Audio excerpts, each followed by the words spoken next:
let me know what you're trying to get out of this session together. I'll adapt and I'll try to deliver. So maybe I can start by giving your perspective. What do you want to get out of this session? I think you want to know how to apply the frameworks to each different case.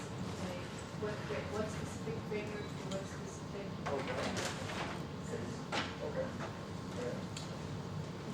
Any other requests?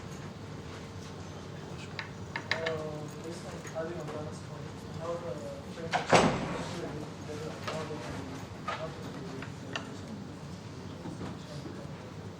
Okay, I'll try to make the links between them, but it's not going to be systematic. So as we're going, I'll try to do this. When is a good time and a bad time to use frameworks in a presentation? Okay. What do you mean exactly? I know, let's say you're presenting your case, your decision to the client. Yeah. Is it a good idea to put up a framework in a slide and try to use it as to justify? Okay. Okay. I'll try to answer those. So three things for the moment. Okay. Anything else? The method you follow when you're presenting a certain framework. Like the method you follow when you're presenting a certain framework. Okay. What is the method I use when I'm presenting a Like framework? how do you present it? Do you prefer like maybe everything or you have a specific way when presenting a framework? Okay. So when I'm projecting the slides, how do I present them? Okay. I already forgot the third one. That's your question.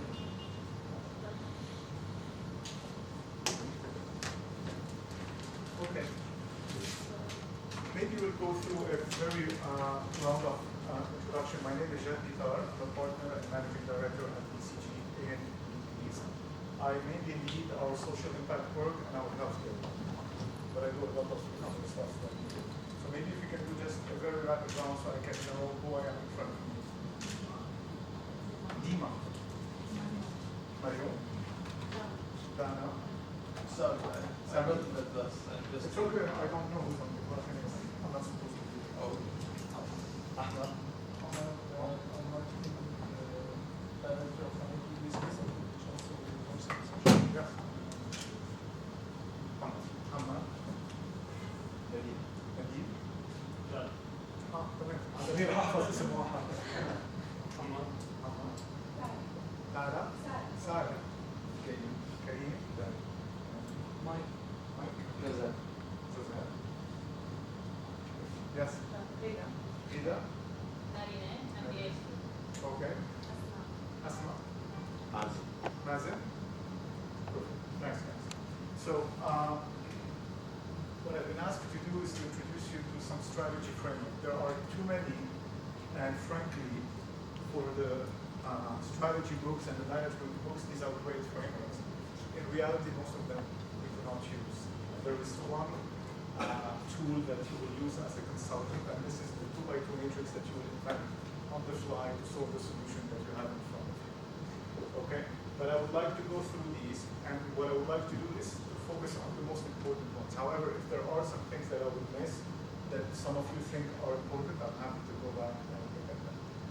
And the way I've organized them, well, not me, my strategy practice organized them, is by time, to show you the evolution of strategy. Before the 60s, we didn't have the concept of strategy in business. As you all know, strategy came from the military side with the Greeks, strategos, and the general leading the Greek army. So this is where the whole concept came from. And then I'm sure you're familiar with Sun Tzu, the Chinese philosopher who took this to the next level. But it was only in the 60s that we started using this term in business world. Prior to that, it used to be called policy. And it was mainly about cost. We were looking at, so we had an explosive drift in market growth, and what you see is basically focus on cost leadership. The way we've organized the framework are the ones that were developed and invented by BCG, the most important ones, and the rest. Okay, so in the 60s, our founder came up with two very important framework, the experience curve, which basically posited the more you do something, either producing a product or service, the more your cost goes down because you get good at it, either from economies of scale or knowledge scale. And what we call the growth share matrix, but the rest of the world calls it the BCG matrix. I'm sure you're familiar with that. Then you have the SWOT analysis, cost analysis, supply curves. In the 70s, Porter became somewhat of a household. The guy was not a strategist, he was an economist. And he was trying to make sense of monopolies in the economy. And he used an old framework to understand in an industry what are the niches where there are no competition. And he came up with his 5 forces. It became pretty familiar. And it was always, in the 70s, it was about your portfolio positioning. So we came up with what we call the competitive cost structure, the portfolio management, which was a direct translation of the BCG matrix. And our founder had made an interesting observation is in each industry, when it stabilizes, you only have 3 to 4 players, which we call the rule of 3 to 4. In any industry, you think about it across the globe, once it's mature, there is no space to more than 3 or 4 players. The rest just are doubled up. In the 80s and the 90s, we moved the paradigm from positioning, where we're thinking about strategy as a static thing. You just look at your enemies, you position yourself favorably, and then you can win, to a more dynamic view that is focused on capabilities. What are you capable of doing that others were not able to do? And then we came up with concepts such as time-based competition. Time became a resource that you could use to beat the competition. Then the capabilities. And here I'm sure you're familiar with something called the core competency of the organization. Re-engineering. So basically, what are the activities that are not core to you? You can get rid of them and focus on the core. And outsourcing, which is the logical follow-up of re-engineering. Then we came up with the competitive environmental matrix and economics of information.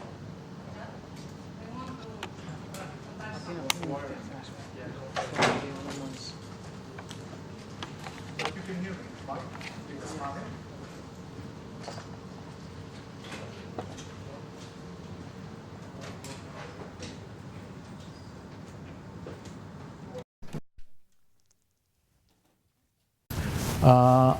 So a lot of framework came upon during this time.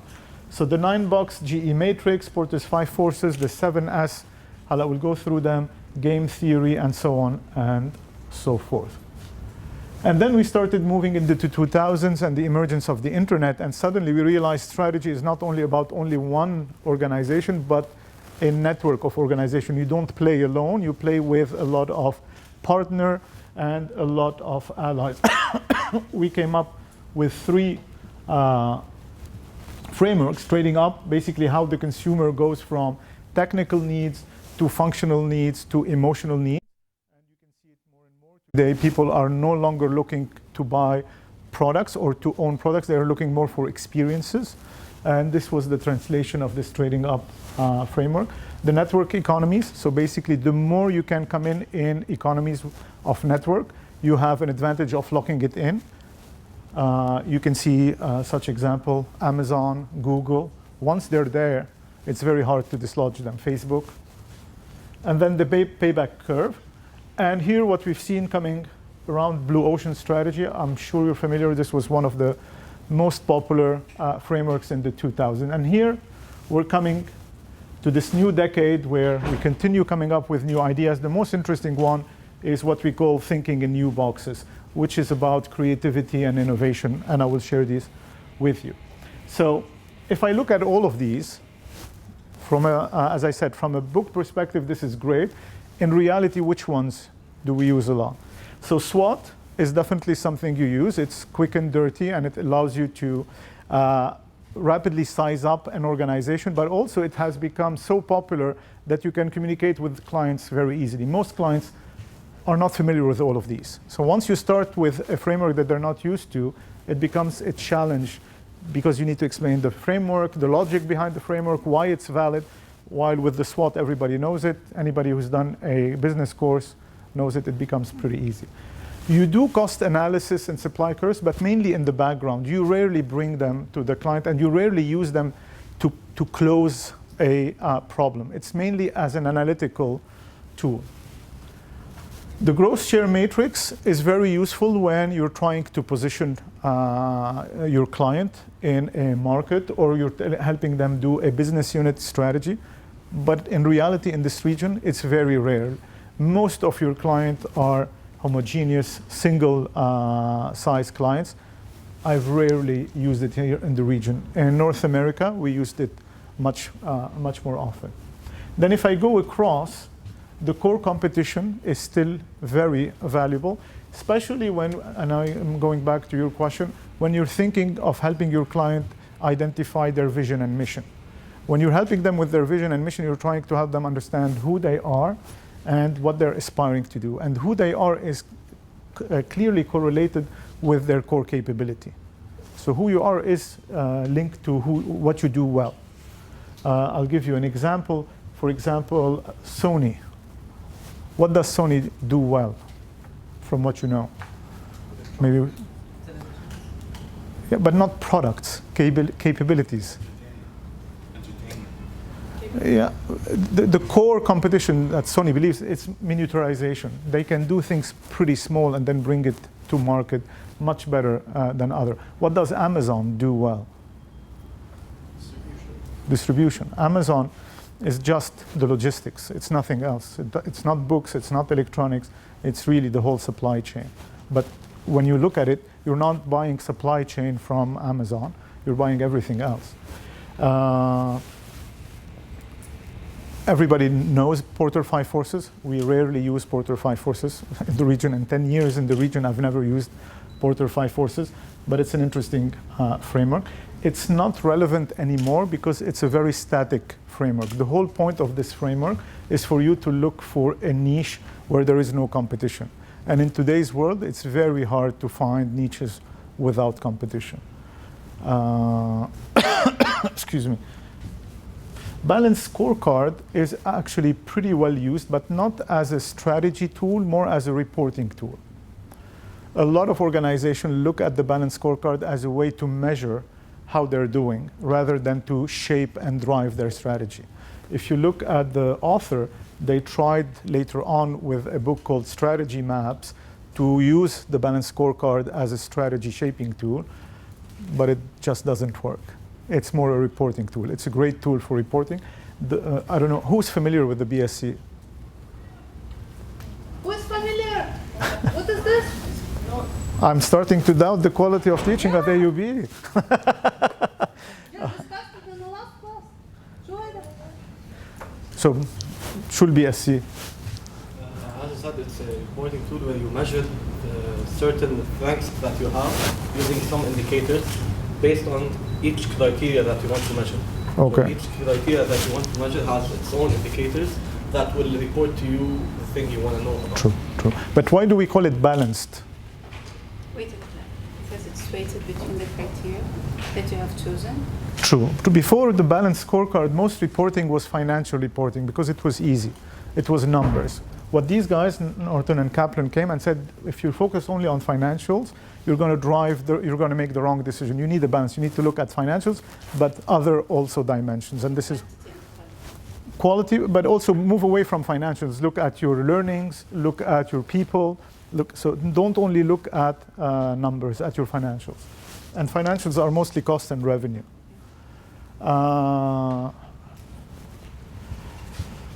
And basically that's it. So now if I go back to the question, one of the questions is where to use these frameworks and how to use these frameworks. The first thing you need to do is understand the problem before designing a solution. And need to understand once what is the problem. It's very rarely where the client comes in and tells you, this is my problem that I want you to solve. It never happens. They come and tell you, these are the symptoms that are bothering me. And it is up to you to diagnose these symptoms to understand what's the problem. So for example, they will come and tell you, my sales are coming down. My product is not selling. This is not a problem. This is a symptom. Thank you. Okay. So you need to spend time to understand the problem. If my sales are coming down, who has some hypothesis about why would sales can come down? Price is high, quality. Competition. What about the competition? They could have better prices. Perfect. Newer products, newer inventions also. New products. So you see, we're starting to do a consulting where you're starting to put hypotheses, and this is the most powerful tool you will use in consulting. Do not come in with a pre-baked solution. I can guarantee you 90% you will miss it and you will fail. Come with hypothesis. Start with hypothesis to say, okay, if this is what I'm observing, what could be the solution? And from these hypotheses, derive analysis you need to do. If you're telling me the competition is coming with new product, or quality is poor, or pricing is high, there must be some analysis you can do to validate these hypotheses. Once you identify the analysis you want to do, you can then derive the data you need to do these analysis. If we say quality is poor, let's go with this one. What kind of analysis I can do to test quality is poor? What are your suggestions? Check online charts about the product. Excellent. We didn't have this 5 years ago, but this is now exactly what's happening. Faster than you. Time-based competition. Here we go. Any other ideas of what kind of analysis can we do to check the quality of our product? It should see like the companies with trends, like people are coming in. Great. Turnover of. Rate of the product. Like if the product is selling. But this was our symptom. This is why we hypothesized that quality might be a problem. So sales are going down. Maybe we can check the machines if maybe they're producing some defects. Perfect. So this would be a second level analysis. If the feedback comes back to say, yes, our products are lower quality, then the question is why? And this would be a second level, definitely. Trends for the raw materials or the manufacturing process? Very similar, yes. But how do we sell typically? How do we sell products? How do companies sell products? Where did you buy what kind of computer is that? Dell. Where did you buy it? At Dell? No, Amazon. Amazon. So how do we sell today? We rarely sell ourselves. Retailer, supplier, point of sale.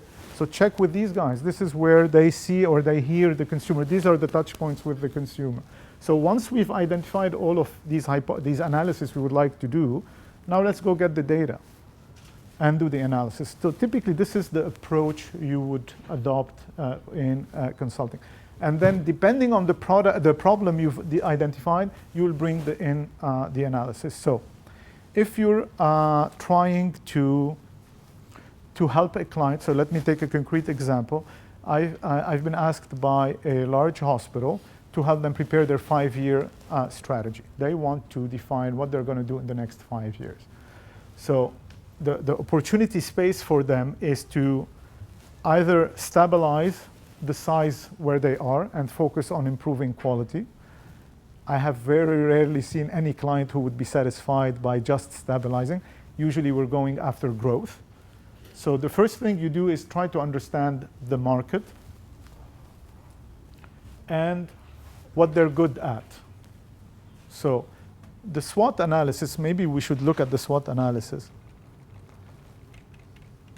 is an interesting one because it brings two double dimension. It brings the internal view, which is the SW, with the external view, which is the OT. And it brings the positive, which is the strengths, opportunities, and the negatives, the weaknesses and threats. So, for example, if you do a Porter analysis, it will give you an idea of the market. It will mainly be positioned here. So you're asking me about the links between them. This is where you can plug in the results from a 5 forces analysis. It will be in this right-hand side. It will not affect the left-hand side. If I do a capabilities analysis, a core competency analysis, it will plug in the internal view. What do I do best? It's going to be around here. So you see a bit the linkages between the framework. And that's a good way to synthesize. The SWOT becomes a good way to synthesize the view. And once you present something like this to a client, tell them, look, you're doing very well here. In this case, they had a few specialties, oncology, neurosurgery, and they had a very good way of managing their clinical affairs. And their weaknesses were they were very bad at marketing and business development. Hospitals are usually very bad at that. opportunities, what we've done is did a population analysis. It's not one of the frameworks, but you need to use it to understand what will the population be in the next 10 years and what will be the disease profile in the next 10 years. And what we've done also is look at the competition. What are the hospitals being built? What are the plans for new hospitals to understand per specialty what will be the opportunity space? And we've identified these opportunities for this client. And the threats, basically, what is the competition doing to my core here? So what's they're doing better than it? They're doing better, or they're coming to eat my lunch. So for example, we said you're good at oncology, and we've realized that there is a 500-bed hospital dedicated to oncology is being built. So in the next 5 years, you're going to have a formidable competition in oncology. So your strategy will be either to decide to split the market and do nothing, or just try to basically ward them off and make some moves to reduce the threat from this move. So that's the SWOT analysis. And I took a long detour to get to the SWOT analysis. And I'll go back to the rest of the frameworks. Any questions on the SWOT analysis before I move on? It's an easy framework. OK. So I'm going to go through what I think the important ones one by one, take a few minutes. But for me, it's a pretty boring way of doing things. If you'd rather do something else, let me know. Okay, if you have any certain questions, either around the framework or around consulting, stop me. If not, I'm going to go through them one by one. Okay? So the experience curve. This is one of the first one that Bruce is the founder of BCG, by the way. So Bruce founded BCGs in the 60s. He was the sole owner of BCG, grew it, and at one point brought the partners and offered them the company for free with one condition, that they take care of the company to offer it to the next generation of partners. So the company is given generation after generation for free to the next generation of partners. And this gentleman started it all. So he invented a few of our frameworks. The first one is this experience curve. And the logic is that the more you do stuff, again, products or services, the cheaper it is to produce them, which gives you a larger margin and a better competitive position. What is interesting here, given that I'm a healthcare guy, we see it also in healthcare. The more a doctor does surgeries, the better quality he produces, the outcomes, the chances that he will kill you are reduced dramatically. Plus, the cost of the surgery is reduced. It takes him less time and his experience. A lot of waste is reduced. So the young ones will try different things on you while they're operating, while the more experienced ones know exactly what to do. And just to give you an idea, a cataract surgery, Maizara, a young surgeon will take around an hour and a half to do it. An experienced one, top guys, would do it in 9 minutes. So you just see the savings in terms of operating room, use of nurses, use of other things that can happen. I think you had a question. Yes. Is that related to economies of scale? Economies of scale is one of them. Yeah, so how is that framework different from? It's not. So this is where it used the economies of scale, but this goes beyond the economies of scale because it's also economies of knowledge and economies of experience. So it's not only because I can buy more that I can get a better deal. It's the more I do of it, I get better at it. So it incorporates economies of scale.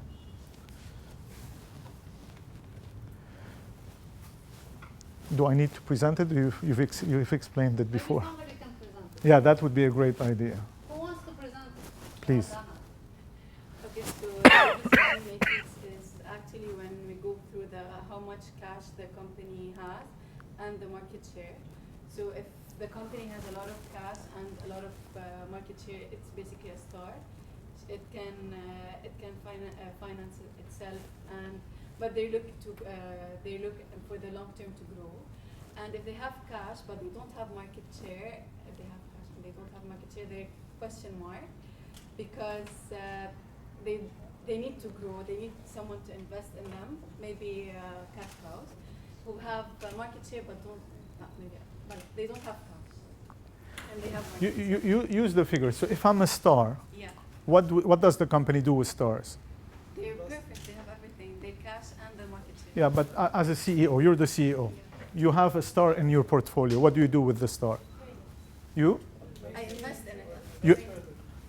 you invest in it. Exactly. You keep throwing money at it because each dollar you put here, it will throw back 10, 100, 1,000. Great. If you have a dog, what do you do with dogs? You take them for a walk. Definitely. Okay. How about cash cows? We make Exactly. You keep it until the goal is to turn a cash cow into a dog. And what do you do with the question mark? No. To find out what it is, basically. So the goal is to try to move it here, either to a star or to a cash cow. And if you can't, it will become a dog. So here, and so basically, this framework is to say, if I have multiple business units, where do they fit? And based on where do they fit, I know what do I do with them. It's pretty simple. But again, it's a very static view of the world, is that this is how the world is and nothing is changing. It used to be great in the 60s, not very useful today. Very similar, we use the cash cow to make decisions on a portfolio. So again, the harvest, divest. Competitive cost structure. So here also, again, it's a way to define where your business unit or your company sits in terms of positioning of products, but also in the market. So what is your market share? What is the share of your main competitor? And how much of the client do you have? And again, it allows you to define where you stand in front of the competition and what to do. And the goal is to increase as much as you can your market share compared to the competition and capture as many segments as you can. Again, depending on the market, some players would like to stick to the luxury market, others will go to the mass market, and again. But again, I don't want to shoot all of these frameworks. This is a very static view of the world today. Things are much, much more dynamic. Can you give me an example of a dynamic? There was an announcement 4 or 5 days ago about a new product from Amazon. Have you heard about it? The new Echo and the new Dots? So Amazon released its, are you familiar with the Echoes and the Dots? The speakers that you can order stuff through? Using Alexa. So they released the new generation. And the new generation is at $99, while Google and who's the other competitor are still planning the competition product at $199. So if they had done this analysis a week ago and they've positioned their product and they thought where they're going to play, a week later their whole analysis is gone, completely useless. Now they need to go back to the drawing board and rethink on the fly. So they cannot be using tools like this. It's a waste of time. What do you mean when the share of the main competitor in the high price segment is 0%? How is that? Your main competitor does not play in the luxury product. They decided to play in the other market. What if you and your main competitor are competing on a high-end product, for example? In this case where we're showing, this is an example, where there, so if let's take the mobile phone. So you would say, here you have iPhone and select markets from, select products from Samsung, but you would say HTC or another Chinese player, let's say a Chinese player, forgot their name, they only play here. They don't play here. Huawei. Not Huawei, they do just phones. They're very popular. It's actually the largest phone maker in the world, and they just focus on the $200 segment. They don't go beyond that. The rule of 3 and 4, this is something that I told you about. We're not going to, it's actually not a framework to analyze. It's just a constatation that Bruce realized that in any mature industry, you get to have only 3 or 4 players. This is an example of the auto industry in the US in the good old days. Today, if we look at social media, how many big players do we have? Facebook. But they've been bought up by the others. So the big players are Google, Facebook, and somebody. Not a, Snapchat is is a minion. We don't know if it's going to survive. Twitter also, we don't know if it's going to survive. So it's a very dynamic market, but you have really big players that are gobbling up all of the small players. But we don't have like mature markets other than mature markets. It's rare to find mature markets. Agreed. Especially in technology, things are moving fast. But when we look at the evolution of those titans, again, Google, Facebook, the early years. So today, Google is 20 years old. If you realize that, the first 5 years of Google or the first 10 years of Google were extremely dynamic. Today, when you look at product release from Google, it has slowed down dramatically. I don't know if you've ever went to the Google product page where you have all of the portfolio like Gmail and all of the other products from Google. Now their portfolio is pretty stable. They used to release 3 or 4 products a year. Now it's pretty stable. When you have a monopoly or oligopoly, do we consider the market mature? Or? So monopolies is a very interesting concept. You find it only in, I would say, archaic markets. For example, in Lebanon, the government will grant certain organization kind of a monopoly, but it's very rare. You don't find monopolies. And once you go into a monopoly, the whole economic model changes. All these rules become completely useless. Oligopoly, this is an oligopoly. Mature markets are by default oligopolies. This applies to the national and local perspectives, right?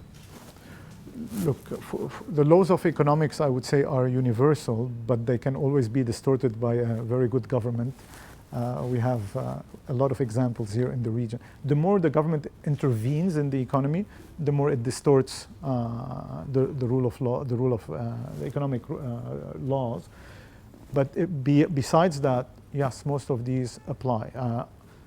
In the 10 years that I've been in the region, I've done only one project in Lebanon, and we've used some of these tools pretty successfully here. The biggest challenge in the region is the lack of data in any kind, in any industry. So you end up having to do a lot of proxy or a lot of secondary data research, or you need to go to the market yourself. So for example, if you look at basic things like, let's say, the electronic retail market in Lebanon, it's very hard to size it up. How many fridges are sold in Lebanon every year? It's very hard to size it up. How many phones? The problem is that once you start getting the numbers from the agents, you get a number. When you survey, you get another number because you have a lot of black market. A lot of things go through thin air and appear on the market. Time-based competition is very relevant today. At one point in the 80s, somebody realized within BCG that time is a resource that you can use. And if you apply time on the other framework and you use it to your advantage, you can create a competitive advantage. From my experience, the best company at that is Apple. Apple, I don't know if you've noticed, if you look at their products, they usually have 3 variations of each product, and they follow a time model. It's not, so they release the iPhone at every, they have a rhythm for the iPhones, and the goal, they fix the price. They don't fix the product and change the price. They fix the price because they focus on, as we said, the market segments. And based on this, they try to cram as much features and value based on the price. So for $199, what can we deliver? For $399, what can we deliver? For $599, what can we deliver? And it becomes a ruthless machine. Once you go into a time-based competition, you disrupt the market. And if you've seen this in the phone industry, Samsung realized that 2 years ago, and now they're following the same model. They try to release a month or 2 before Apple to be able to grab this advantage.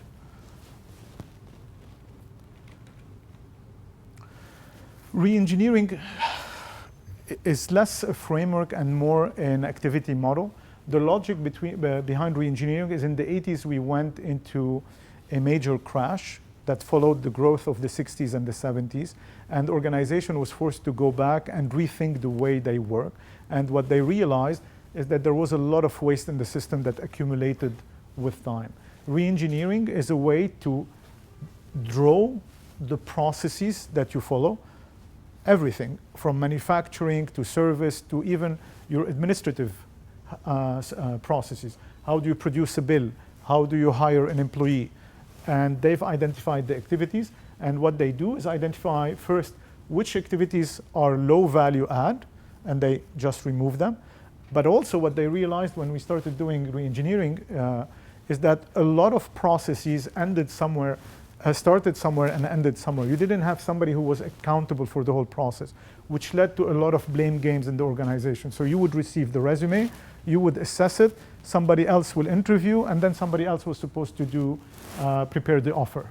And the candidate would never, it would take us 15 months to hire somebody. Once they had somebody who was responsible for the whole process, we were able to collapse these to a month or 6 weeks. So the amount of efforts and time and cost that was extracted was phenomenal. The problem with re-engineering is that it creates a lot of tension in the organization. Employees hate re-engineering because you're going to come and scrutinize everything they do. And by default, you're going to find a lot of things that they do that are of low value, and you're going to force them to change. So re-engineering leads to change all the time. It's not extremely... So, yes? the re-engineering is like a follow-up framework? Follow-up? Framework, like we need to assess the situation of the current company that we're dealing with Yes. before deciding that it needs a re-engineering. True. So if we diagnose an organization that is unresponsive, slow, too costly, re-engineering then becomes the lens you use to identify the pain points. Where can you extract some fat? So it can be a kind of solution. Yes, yes, definitely. The re-engineering, it's two-step. So let's assume this is a process. That's the as-is, we call them, actual. This is what we do. And what you develop is the to-be, the future model. And in the future model, you would say, this needs to go, and let's say a step that was in another process will have to move it here, you define it. So it becomes, at the same time, a diagnosis tool for the as-is, and a solution tool for the to-be. May I give an example? Please. Yeah, I'd like to give an example because I was Vice President for Business Process Reengineering Here we go. in countrywide California. So all we did is flowcharts like that. And one simple example of that, which was very efficient, the mortgage company has to produce a certain document. And this document usually takes customer calls, asks for the document, and it usually takes between 30 and 60 days to produce it, and some customers are not happy because they want it tomorrow.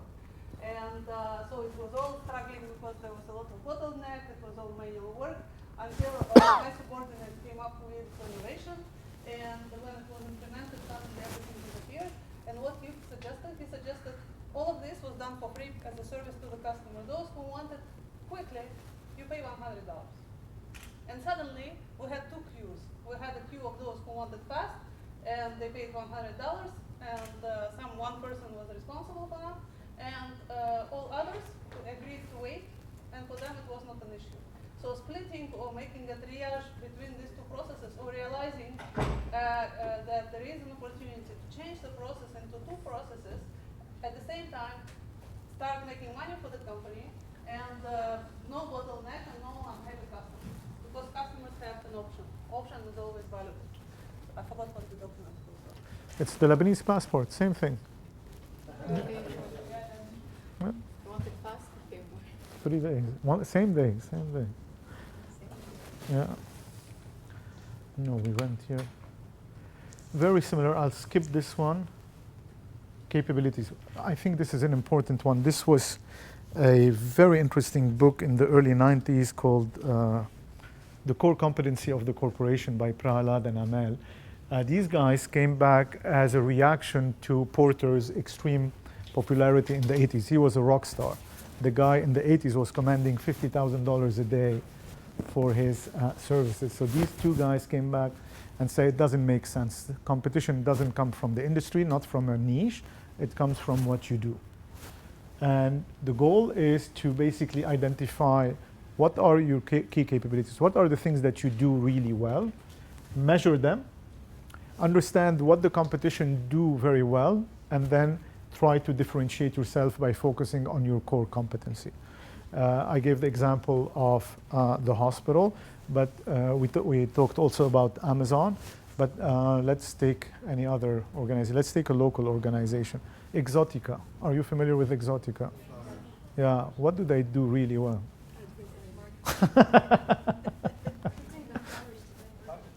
Packaging. So anybody bought anything from Exotica? No? Why would you go to Exotica? Huh? For Christmas? Why would you go to them, not to the hundreds of thousands of flower shops? Like, first because of their quality, and then like they're excellent in marketing. So you're tempted to go and buy their products for each and every occasion. So they're not a flower shop. They don't focus on the flower, because what they have you can find in any other flower shop. It's really the marketing and the branding that they were able to do, and their presence across the Arab world in an amazing way. For me, personally, this is a much more interesting framework than Porter's framework, because this is something then you can control. As a manager, you can shape your capabilities. As a manager, you cannot decide where there will be a niche in the market. So this is a much more interesting framework. So once you start focusing on your core capabilities, there is an immediate consequence to that. It means that there are some things you don't care about, you're not good at. And hence, why should you waste your time doing? You can outsource them. And this is what we call deconstruction. So if we look at the typical industry where we have the TV, computers, and cellular phones, these are separate industries, separate players, but all of them have screens. And if each one of them, and this is the case today, realize that they're not really good at screen, they're really good at the TV, the back component, or at the CPU, or at something else, you would see the emergence of a new player that just does screens and supplies the screens to all of these. So today, for example, a division of Samsung sells the screens for the iPhone, because Apple doesn't manufacture anything, it just designs and it assembles. It doesn't manufacture anything. So they buy their screens from Samsung. So Samsung, if the iPhone works or the S8 works, they don't care. They're going to make money either way because they're doing this. So this is the consequence. When you focus on what you're good at, the logical next step is to get rid of the things that you're not good at.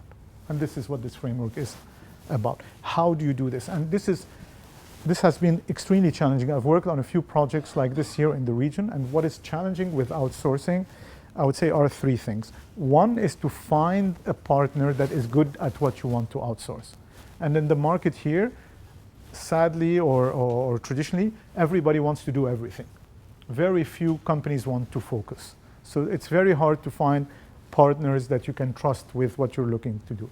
Second, what is even more challenging is if you decide to outsource, if you find a partner, you don't have the capabilities yourself to manage your partner. Because it's not about just getting rid of something.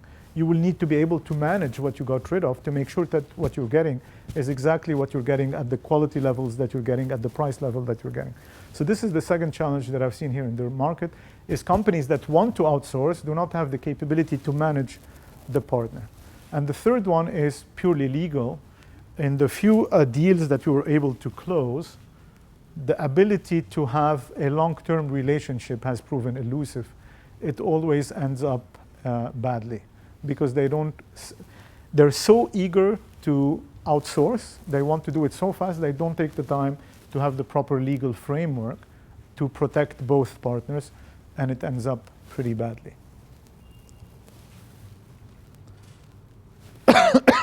Excuse me. I will skip this one. This I will talk about it we talked about it. Just basically what we're seeing is that consumers today are moving up this framework. First, they were looking at what kind of product deliver from a technical things. Is it fast? Does it download rapidly? Then we started looking at the functional. What are the things that it can do? And more we are seeing consumer being driven by emotional experiences. They're looking for experiences. And what you see today, if we look at technically, the difference between the current iPhone and the iPhone 3 or 4 is minimal, but you pay more. Functionally, it has improved a bit, but not much. It's all about now the image. You have associated yourself with an iPhone image, and it becomes very hard for you to move to something else. So they locked you in at this level, and this is a much more powerful level than this one. Does it change from a market, from an industry to another? This going up? Yes.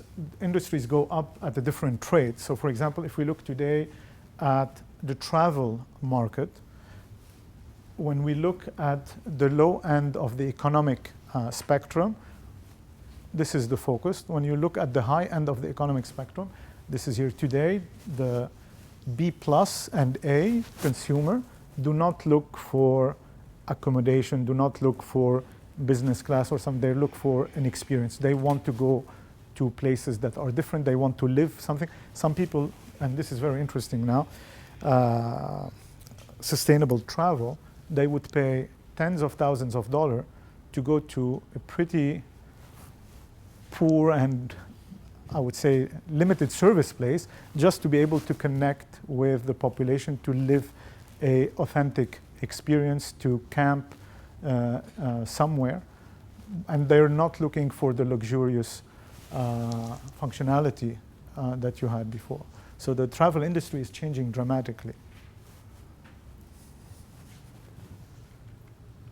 Network economies. Sorry. Related to the emotional aspect, how do companies quantify or measure that they are doing well? Let's say Apple are ensuring that their customers are gaining an emotional experience from them. That's a good point. There are a couple of things. So one thing that was introduced with Six Sigma, are you familiar with Six Sigma? Is the voice of the customer. And this is where basically you have a loop in your product development that touches the customer. You really want to be driven by the customer request. And this is one loop that is used to understand what the customer wants and validate if the product delivers it. Another thing, we call it stickiness of the product, the ability of the product to retain customer. And we measure it in multiple ways. Especially, I'll give you an example, and Amazon is amazing at that. Today, in the US, not here, Amazon will send you product without you ordering them and will not make you pay for them. If they will charge you for them if you don't send them back. So they're now so good at predicting what you want, and they're so sure of their stickiness that they will mail you the product without you even ordering them. And they're able to measure to whom they do that. They don't do it to everyone. They know who are their sticky customer, and they do this, they deliver these products to them. So you would get to your home and you see, I don't know, baby diapers or something. And most reaction, 95% do not send them back. We'll say they save, or milk or something. Now they bought whole food and they're delivering food to your home. So imagine the level of stickiness that Amazon has with some of its customers. Sorry? But yes.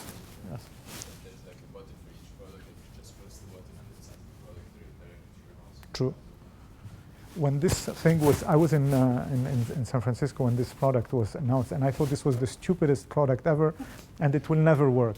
And they're making billions of it, so it tells you consultants are not able to read the future.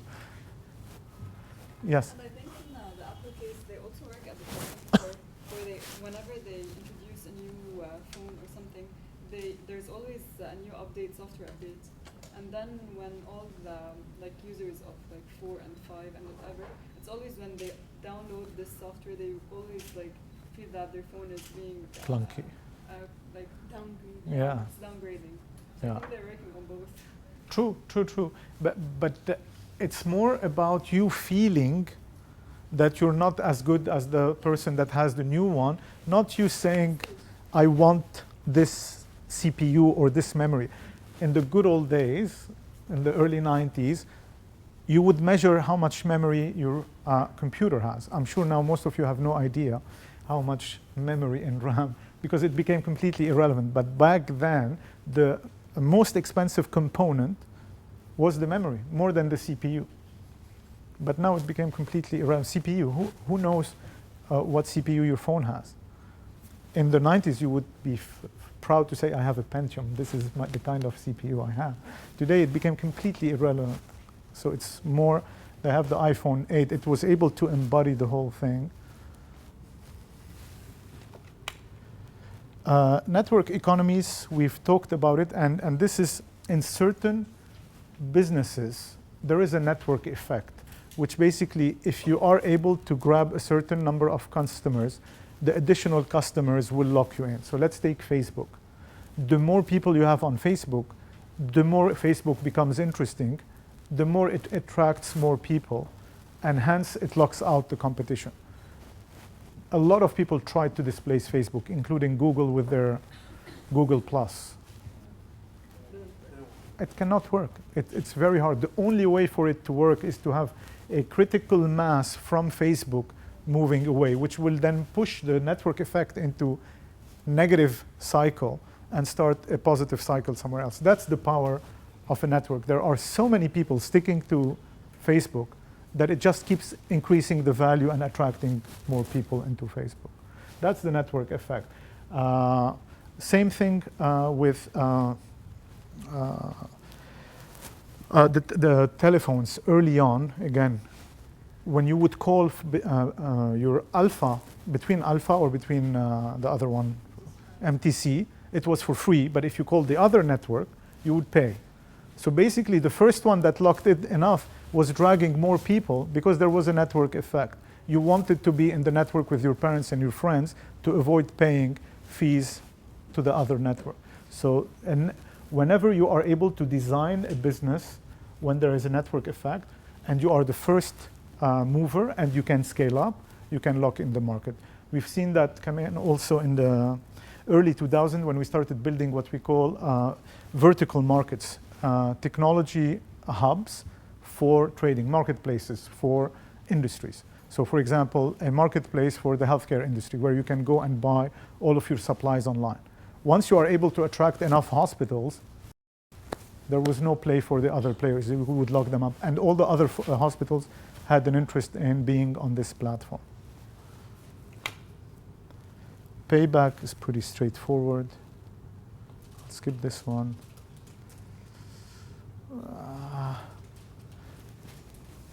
You read about it, completely useless. This is something we've introduced recently. It's a book we've launched, I think, 3 or 4 years ago called Thinking in New Boxes. And the goal here is to push the way we think. If you go and look at how humans think, physiologically and psychologically, we have a tendency to always project the future based on the past. And all we do, we're not trying, we rarely are able to invent the future or imagine the future. What we do is an extrapolation of the past. So when you look at strategic planning, most strategic planning we do is just an extrapolation. We take where we have, we add 5-6%, and we project into the future, and we think we've created the future. And then we miss all the new things that come and disrupt the market.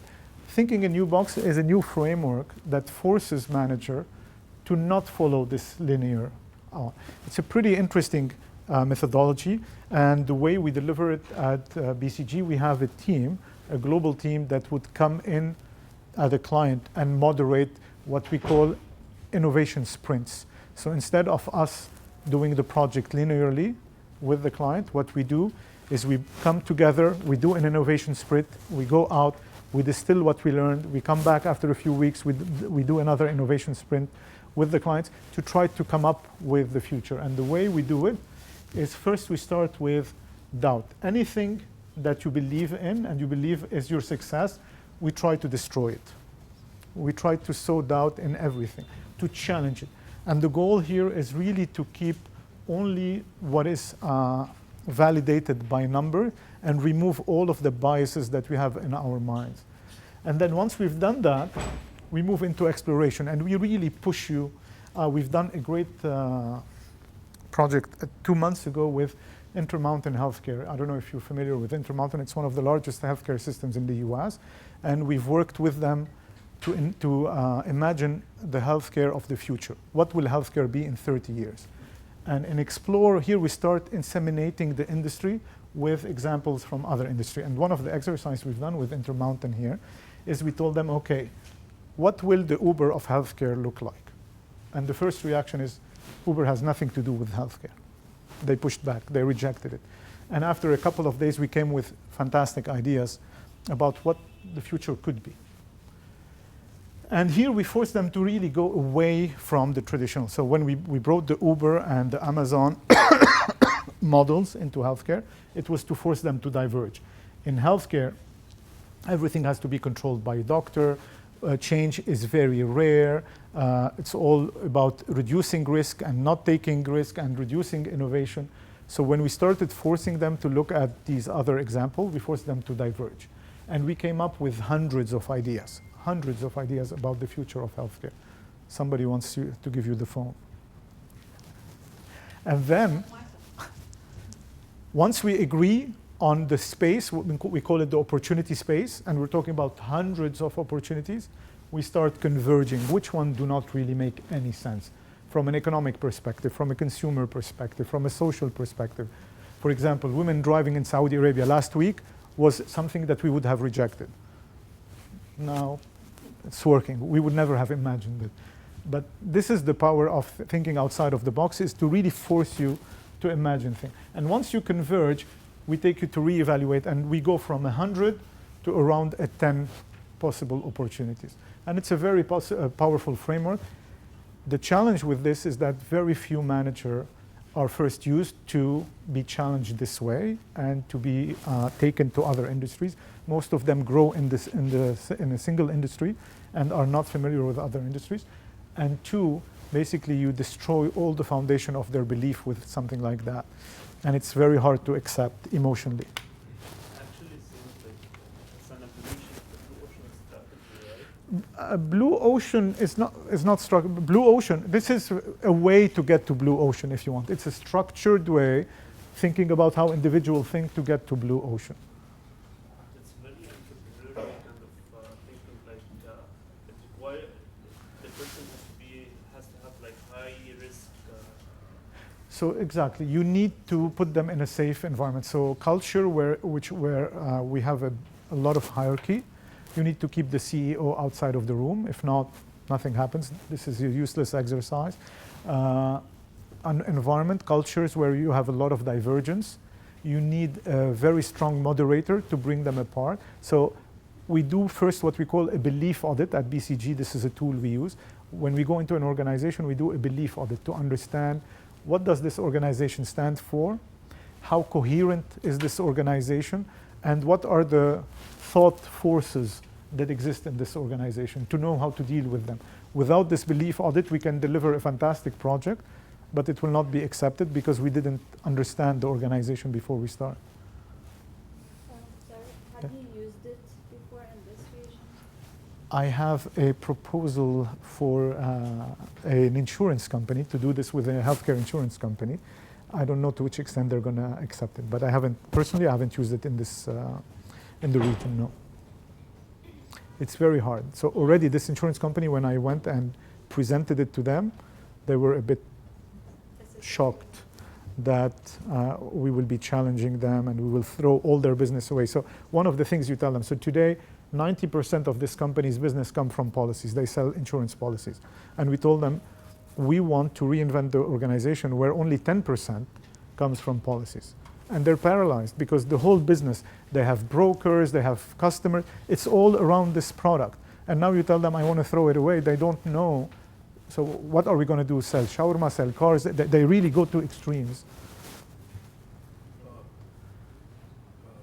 Given that we're talking about how it's an entrepreneurial type of framework and it requires thinking outside of the box, but it's broken down into steps. So if you were to plan it out from the beginning of the project, how can you plan out such out-of-the-box steps early on before you actually go ahead and do them? So like 2 weeks for this part or a month. Yeah. How do you actually go about doing that? So what we're planning is the process, not the content. We never know what we will get out. So we never know how much, what we will get out of each one of the stuff. But I know how much this thing takes time to give me results. It could give me, it could give me some result. It could lead me to no result. And at any point where I feel that this thing is not delivering, we stop the project. If we feel the client is just not able to play along, we'll just stop the project. There is no point in continuing. So you had a question. So this works across all industries? Yes. Even agriculture, construction? Construction, I don't know. I have a very negative perspective of construction, but it should be. Yeah, if we talk about developers, yes, why not? When you think about what can be done, because I don't like this industry construction from its environmental perspective, but because of that, I think we can be extremely innovative and come up with fantastic ideas for the construction industry, actually. The main problem is to make them accept. Yes, and I don't think it's limited to an industry. It's the culture of the organization. Some organizations are much more, again, let me go back to industries I know. If I look at the insurance, healthcare insurance industry in Saudi Arabia, there are around 40 companies. There are 2 or 3 that are super innovative and they are dominating the market, and the rest are just dinosaurs. So I will never go and try to even talk to them about such a framework. I will never try it. So it always works in high-risk, innovative countries only. You need to be open to explore, and you might get to a point where we finish this and we've identified the opportunities, and you look back and you say, look, this is too risky for us, we're not going to do it. But at least you need to have the appetite to play the game, to explore the future. What this thing is, let's explore the future, that's all. There is no commitment from the organization to deploy, because at this point, when you conclude, you will decide how much you want to invest in these new businesses. But if you are talking more about the future, when you reach to the re-evaluating based on Yes. what, like, your... So here what we do, so here it's about a long list of anything. So for example, one of the ideas could be, we'll have all our doctors to, we'll build an application and doctors will register to offer their services at different, not an economic model. You can have an appointment with a doctor, but it's all fixed. So the company offers you this application and they go recruit the doctors. No, it doesn't, because it's against the law, I think. Oh. It's like considered like not the one No, I like think it does good exist. services. It's marketing, like. It's like they use the same algorithm of Uber for doctors. Like if you want to ask a doctor about, you choose the doctor that Yes. you want and you ask him the question. He can answer you right, like the same and on the spot. Here in Lebanon? No, not in Lebanon. Oh, in the US, yes. No, we're talking about, so if we talk about in the GCC, Yeah. most doctors are salaried, which is the opposite of, in Lebanon, you're not allowed to have a doctor as an employee. Yeah. So you come up with a lot of ideas, then you converge them on the one that makes sense, and here you start to evaluate them legally, socially. So for example, let's say we came up with a model in Lebanon that is based on a doctor being salaried, an employee. You have to take it out. It doesn't work. Legally, it will not work. And medical services, they're becoming much more popular in Lebanon and in the MENA region, by the way. Which services? Like ETOB, ETOB is a local one, yes. for example, like in the MENA region. So it is, We have a lot of these, but they're suffering. The biggest problem is that if you look at the population, the biggest consumers of healthcare are the youngers below 12 and elderly. And both of them, the youngers, do not have access to money to pay. They don't make the decision. It's their parent that make the decision. And the elderly still trust a human being in front of them and still trust Dr. Naji or Dr. Walid. Even if you tell them this guy doesn't have the specialty that you need, they don't care. They want to talk to this guy. So healthcare is still very personal. I personally, and I have been always wrong, I don't think these will work in the next 10 years in the region. It's going to be very hard. I think insurance will work. Tunis? Insurance. Insurance, yes. The algorithm. Yes. If they can make it in Lebanon, maybe in the Middle East, if they can make it, I think it would be great. Insurance is, for example, a product that is not personalized. Today, most of you don't even know what's the insurance of your car. I can bet. And you don't care. So you're looking for the cheapest one. And this is a great idea to move it to to the internet. Yes. Based on your experience, you mentioned that usually for this framework to work, usually you have to leave the CEO out of the, you know. In a hierarchical culture. Which is the case in most companies in the region. No. Frankly, it's amazing. When I came back here 10 years ago, I came with the idea that it will be so much easier to implement transformation in the region because all you talk to is the prime minister or the king or the CEO, and he gives an order, and then everybody does whatever. And it's not true at all. The societies, let's not talk about Lebanon, but in the Gulf, the societies are extremely consensus-driven. Even the big boss cannot impose anything, even the CEO. And they spend a lot of time in discussions, and this is why things take forever, because they're always seeking consensus. So it's in a very few cases where I saw dictatorial CEOs in the region. I've seen much more in the US where the culture tolerates that. Quite the opposite. If you're a CEO, you have all the powers. While here in the region, even if you're a CEO, the guy could be from the tribe that is more important than you, and then you need to always think about all of these things. So you always drive for consensus. But in all cases, how much of the time do you think this type of framework would lead the company to be sort of stuck in the middle situation? And if it happens, what would BCG's input be in terms of implementing such a framework? Coming up with ideas and diverging and converging, it's all like it enlightens. But then when it comes to the actual implementation, how does BCG help the clients to actually implement it? That's a very good question. We have within BCG something called BCG Digital Ventures. I don't know if you're familiar with Digital Ventures. It's a separate company fully owned by us that operates as a software company, a VC, and a product company. So whenever we come up with ideas that are really breakthrough, and I'll share with you some ideas, we're ready to invest with them. We put money with them to build this new company. We're ready to develop the software with them. We will develop the software, and we will design the actual product. So one of the big pharma companies that has gone through such an innovation sprint, we've helped them identify that for pregnant women, it is one of the biggest problems is that they don't know how their baby is. They have to go to the doctor every now and then and do an echo to know. So we've come up with an idea with them to develop a small device that they can put on their stomach, on their belly, and with an application based on multiple parameters, we will tell them if the baby is okay, is stressed. They like the idea. We invested with them, and now the product is available. It's a BCG designed product that we've taken to market, and they're making a killing with it. They're not making money, but it's helping them position themselves with pregnant lady to sell their other products. So to answer your question, if we believe in it, and it's not about giving our time only, we're going to invest money with them. But what I wanted to highlight here, if we look at the future, in most industries today, I'm ready to challenge many people who can be able to predict the future. Today, the future is extremely opaque. It's very hard to predict.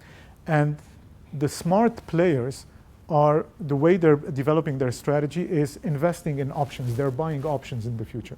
What I mean in buying options is that they're making bets. And there are 3 types of bets that they can do. So here, and this is certainty. So this is low, high, and this is high, low. So, sorry, you can't see. So what I'm putting here on this vertical axis is certainty. To which extent you are clear about the future. And it goes from low, I have 0 idea, to it's pretty high, I'm sure this is going to happen. And on the other axis, I have the size of this bet. If it happens, this is how big this industry or this product is going to be. Here we're talking about in the billions of dollars, and here we're talking in the millions of dollars. And it's significant. And the smart players, and these are your big bets. The certainty of these things happening is very low. To invest in the next Google or in the next Facebook is very low. But if you are able to hit it, you're going to make a lot of money. And the certainty of coming up with the smaller ones, like, I'm not going to insult Snapchat, but things like Snapchat, is pretty high. But what you're going to be doing is a few $1 million. So the smart ones are building a portfolio. This is your opportunity space. They're building opportunity portfolio. They select a very few bets here, very few, a lot of bets there, and some bets here. And they manage their portfolio. And the goal here is to kill the opportunities very rapidly. So if you realize it's a dog, move it out. And if you realize it has the potential of becoming a star, try to push it here, invest in it. And this is the logic of it. And I have it. I could show you what some US insurance companies are doing. They're buying tens and hundreds of companies a year because they have no idea what healthcare will be in the next 20 years. They're just buying bets left and right. Things that, like your application, others that have data mining, others that are putting insurance. Are you familiar with Oscar, the virtual insurance company? So what's happening in healthcare is just crazy. And hundreds of companies are being bought every year because nobody knows what healthcare will look like. It's a very dynamic industry. Extremely. And all industries are like that. Even if you look at the construction industry, there are so many startups trying to disrupt the construction industry, from building material to distribution. It's amazing. In case the nature of the product is not efficient, for example, let's take an example, Pepsi or Coke. Yes, why isn't it? But you shouldn't think. So, sorry, let's talk about Coke. With whom does Coke compete? Pepsi. No. If you go back, the vision from 1899, when Coke was invented, was to compete with water. They want to compete with water. Any liquid you put in your mouth is a competitor to Coke. And if you see in 80s, 90s today, the explosion of soft drinks, and a few of them made it. Gatorade in the 80s and 90s made it. 90s, 2000, Red Bull made it. But you have hundreds of products every year that are coming into this industry, hundreds that you never hear of, because they don't stand a chance. It's an extremely innovative industry. But not many make it, not many make it. The challenges are extreme, from distribution to manufacturing to branding. They're very high. I believe one of the core competencies that Coke and Pepsi have is the transportation of water and liquid, because that's the main component of what they have. So if you kind of, you have a monopoly or oligopoly in this case, and to transport all the liquids, then you control all the industry. Even like not only for the soft drink, they even control the juices, all the other liquids. But they bought them. You just reminded me, in the 90s, Tropicana, I don't know if you're familiar with Tropicana. Now it's Pepsi. It used to be an independent Florida-based organization that was put together to save the oranges that they were not able to sell in Florida. And it grew like Belize in Lebanon, very similar story of Belize. And they grew up. And it became such a competition to those two in the early 90s that they ended up buying it for a lot of money. Actually, before buying it, Seagram's, are you familiar with Seagram's? It's the alcohol producers. They do, what is the vodka, popular vodka? Everybody thinks. Smirnoff. Everybody thinks it's Russian. No, it's Canadian. So Seagram is the owner of Smirnoff, bought Tropicana for, I think, a couple of billion, and resold it for like 7 billion to Pepsi. So there was a fierce competition on these things in the 90s. Wow, I didn't imagine that this framework will be so interesting, but this is great. It's the latest we produced. So external framework, we talked about the SWOT analysis. Cost benefit, very sure most of you are familiar. Should we talk about it? Thanks. Supply and demand, economics 101, okay. GE matrix, very similar to the other one. And I don't like its name too. Porter 5 forces, everybody's familiar with it? So, and again, are you familiar with the economic model behind it, which is analyzing an industry and trying to understand which parts of the industry are occupied or not? And this is what he's done. He just flipped the other framework on its head. The 7S framework, this was very popular in the 80s. It was a book by Peters, what was it called? In Search of Excellence, that came up with this framework. And basically, it was a first attempt to talk about the core capabilities, but they were not able to word it properly. They talked about the 7S framework. And as you see, it's mainly focused on the inside, not on the outside.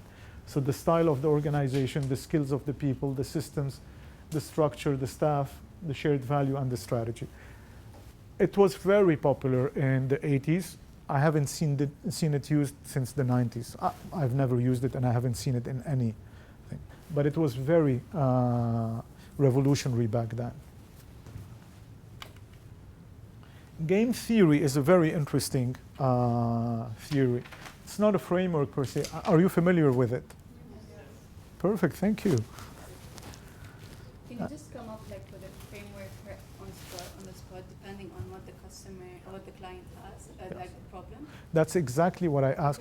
Because I noticed that from when I'm studying cases, just very logical the way you go through the case. It doesn't mean like you have to use this framework.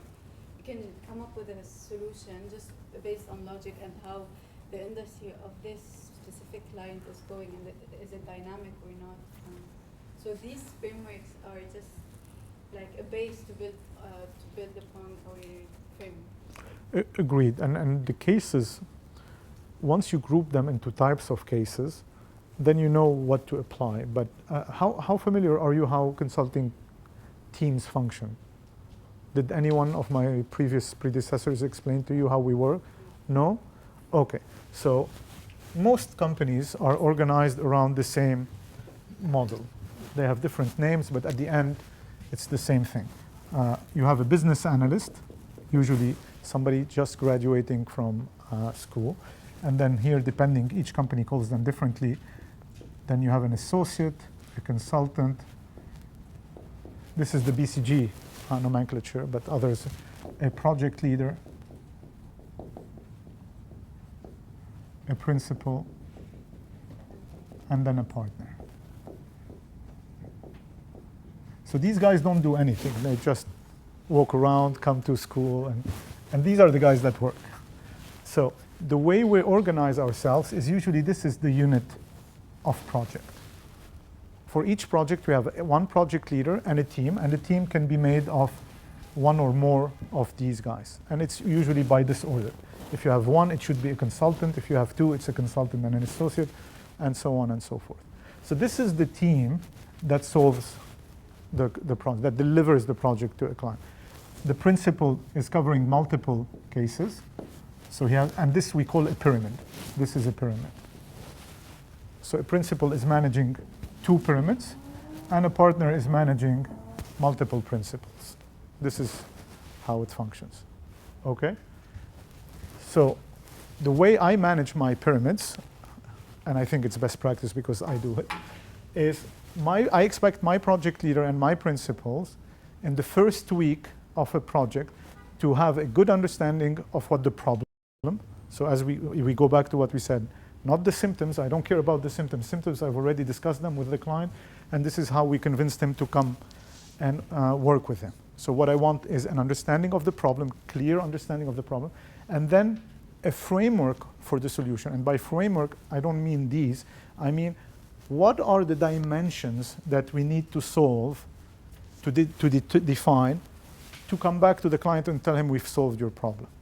So to answer your question, yes, you need to come up with your framework on the fly, but the principles are always the same. Is it an internal problem or an external problem? If it's an internal, is it about capabilities? Is it about organization? Is it about culture? And once, if it's an organization, if it's about structure, the framework of structure is very clearly defined. If it's about culture, the framework of culture is pretty well defined. If it's capabilities, same thing. External, is it a pricing issue? Is it a market share issue? Is it a competition issue? And then you start putting the blocks. So the first thing when you're given a case in the interview is to immediately define what kind of case have you been given. Is it a market sizing? If it's a market sizing, then you cannot come and apply a cost structure analysis. You would be wasting your time and you will not make it through the interview. Okay? Scenario planning was invented by Shell. I'm sure all of you are familiar with Shell. And Shell was not happy with the way their strategic planning team was functioning, where they would come with a single deterministic view of the future and put plans together. What Shell realized is that most of the time, these plans didn't pan through. They missed the mark. And because they didn't listen to what Eisenhower has said, plans are useless, planning is important. And it's not the result that is important, it's the process of planning. And what he meant is that things are dynamic. You cannot just decide that I'm going to invade France by disembarking in the Normandy, and then the weather changes and you still go ahead with your plan. You're going to lose it. You will need to continuously plan to adapt to the situation. And what Shell did is come up with the scenario planning to say, instead of bringing me one single model of a plan, come up with scenarios, identify for each scenario what are the risks, what are the likeliness, and then for each scenario, let's put together a plan. And then as managers, we know if this situation happens, we know what to do. If this situation happens, this is what we do. And it made their planning much more flexible and much more nimble. And the way to do it is start understanding what are the driving forces in a market and how they interact. And these are the forces that will shape your scenario. So is the government, the role of the government, and we're thinking about Shell is the price of oil. Nature, the ability to extract oil from the ground. Potential of social disrupt, if I think about Nigeria where Shell had a big operation. And then they started thinking about how these things, if the government raises the prices of taxes or of commodities, what will happen with social unrest? It will increase. So they started identifying patterns. And based on this, they came up with scenarios. And for each one of these scenarios, they translated it into implications, did some assessment, and identified indicators. And based on this, put together plans and had a huge team, their scenario planning team, that would follow the situation, measure these indicators to see which scenario was much more likely, and adapt the plans for that. It was a great model for the 80s and 90s. It is a great model today to help the clients, I use it a lot, to move the client from a predetermined solution. What is very frustrating as a consultant is that many times clients bring you in to endorse something that they have cooked. So you come in, they tell you what you want, and they expect you to go to their boards or to their CEO and tell them this is the solution. And this is super frustrating. Scenario planning is a great way to push these clients away from what they're thinking, to force them to think about other things. And sometimes it is to prove to them what they're thinking doesn't work. Scenario planning becomes very powerful. Resource-based competition is very similar to the core competency framework to talk about. Instead of talking in terms of competencies, we talk it all in terms of resources, but it's very, very similar. Value chain is a Porter-derived, so it's in his second book. What Porter did is translated what he called the firm into this view. This is how he saw a company. And basically for him, there are some core primary activities and then some support activities. All of this leading to a product or a service and a price, which leads to a margin. And the goal is to optimize all of those to be able to extract the better margin. From a cost analysis, it's a very interesting framework. So I'll give you an example. We just were asked by a hospital to come and help them. This is one big problem in healthcare today across the globe. Nobody knows their cost per service. So if you go to a hospital that charges you, I don't know, $1,000 for a cataract surgery, They don't know if they're making money or not. They don't know how much a cataract surgery cost them because they don't have this analysis. So we were asked by a hospital to come in and give them an opinion if their cost structure made sense. And this is what we've done. We've decomposed the hospital into what we call cost centers and profit centers and benchmarked them against others. So just to give you examples, we looked at the number of nurses per bed. We looked at the average salary per nurse. We looked at the number of patients that a doctor sees in a clinic. We looked at the number of surgeries being done in an OR. So we looked at those different things. We decomposed the hospital very similarly to this, and we tried to see if they had a good cost structure or not. In some cases they were good, and in some others they were awful. And then we translated into recommendations. How can you improve your whole value chain? Quality, I'm sure you're familiar with the Plan, Do, Study, Act. This is a management, this is the basis of management. Familiar with that? Okay. We rarely use it, but for the simple reason that most good corporations today have internal quality department, especially in healthcare.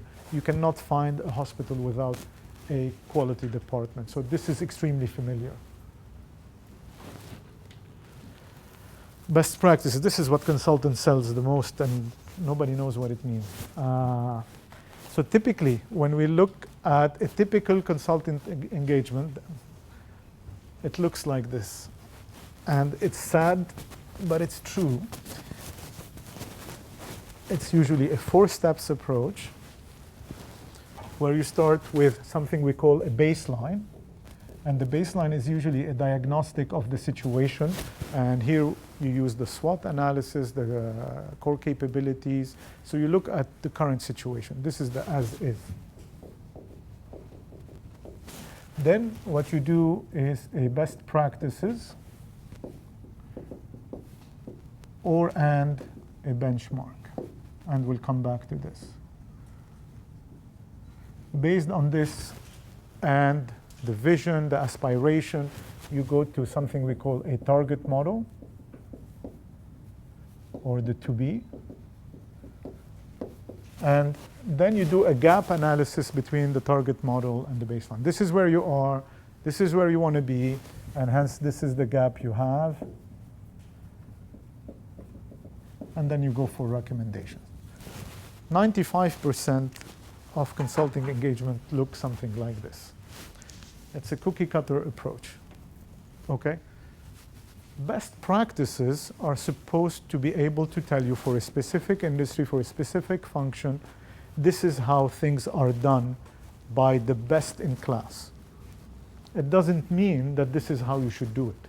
However, in the industry now, when we say best practices, it means I need to copy-paste those. And this is the biggest problem in consulting today. And this is the thing that worries me the most about our industry, is that people think we are peddling cookbooks that all of them should apply. And these are silver bullets that wherever you apply them, work.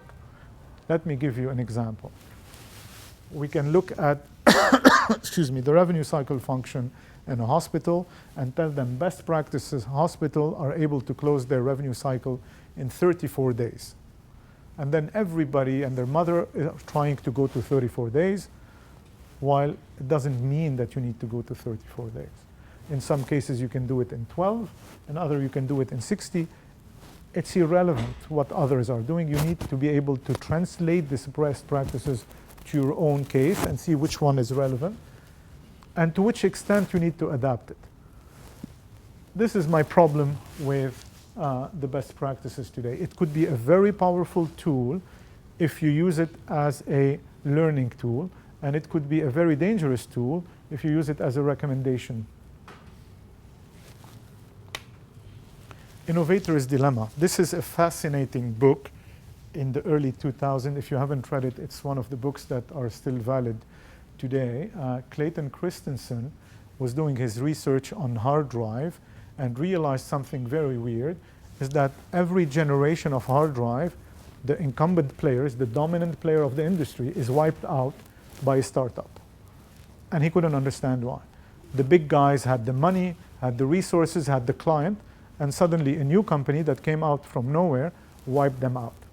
And what he realized, and it's an interesting thing, is that the incumbent had grown so big that they had the technology. It's not that they couldn't invent the technology that the startup brought. They had it and they shelved it because the market size for the new innovation was too small for them. So if I am a $20 billion company, a new market of 100 million is not worth my time wasting. And it's not only at the company level, it's at the sales level, because if we go back to Porter's value chain, I have the marketing and sales. These are the guys that are pushing my market outside.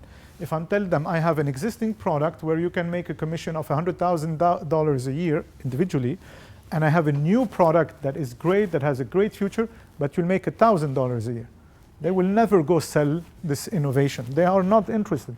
The way you've designed your company as an incumbent, you're focusing on the big 800-pound gorillas. What happens is the startups that are a couple of $1 million find the $100 million market as a huge market and put all of their efforts to pursue it. By the time they lock it in, this $100 million market is no longer a $100 million market, it's a $500 million market. By the time it's a $1 billion market, the incumbents start realizing that it's an interesting market. It's too late, they've locked it in and they take it. An example he gives was fascinating, is the hard drives. When they went from, I think, the 8-inch to the 2.5-inch hard drive, the big drive makers were selling their drives to big mainframe computers.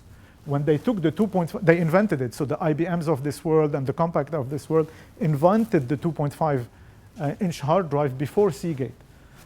But when they went to their client looked at it and said, we don't need it. It's too small and doesn't hold a lot of memory. We don't want it.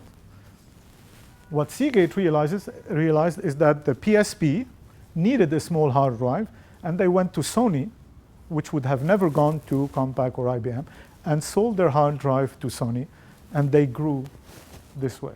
So this is the innovator's dilemma, is you invent something, but you don't have the motivation, the organizational design, the incentive to pursue this innovation. So you leave it on the shelf and somebody comes and eats your lunch. It's a great story to keep in mind. What is a bit frustrating with Christensen is that he identified this, but he doesn't provide a solution. So it's great. Yes. Okay, so what do? I have invented this thing. I have no incentive to pursue it. What do I do? One thing that IBM did in the good old days with its PC division is they created a completely separate entity. IBM tried all along in the 70s to create the personal computer, but they failed miserably because of exactly this. It's only when they created a separate company, they took it out of New York, put it in Florida, a small team, give it a separate budget with very small targets, that they were able to build the PC. Sorry.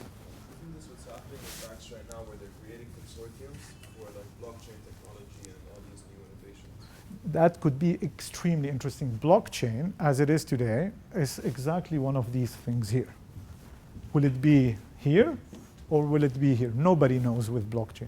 And now everybody's using blockchain for everything, even healthcare. They're trying to create EMRs with blockchains. Will it work or not? Nobody knows. But the beauty with blockchain is that the investment required to pursue it is minimal. That's the beauty in software. The cost to go into software, into apps, is almost nothing. So I don't think innovator's dilemma will work with software because the cost is so low.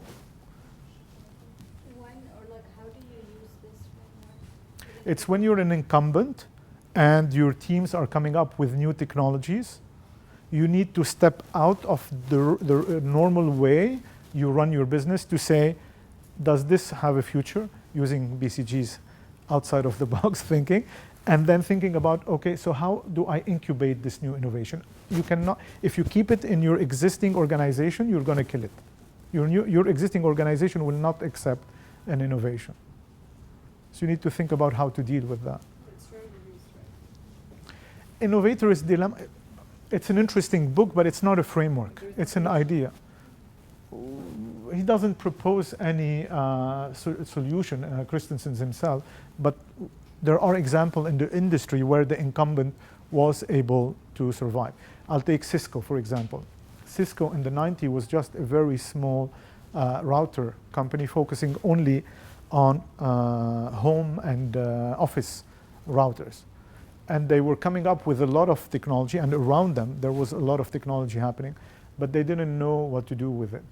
And what they started doing is basically identify companies that were doing something similar to what they were doing and successful, and they would buy them and move all of their IP into these companies.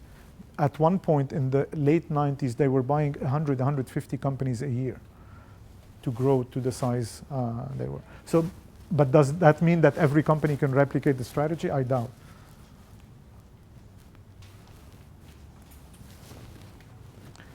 Balanced scorecard, you know it, you told me about it.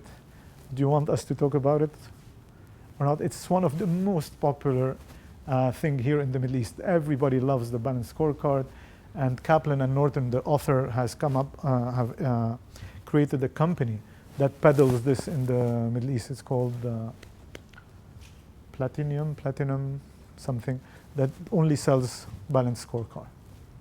Any questions? Yes?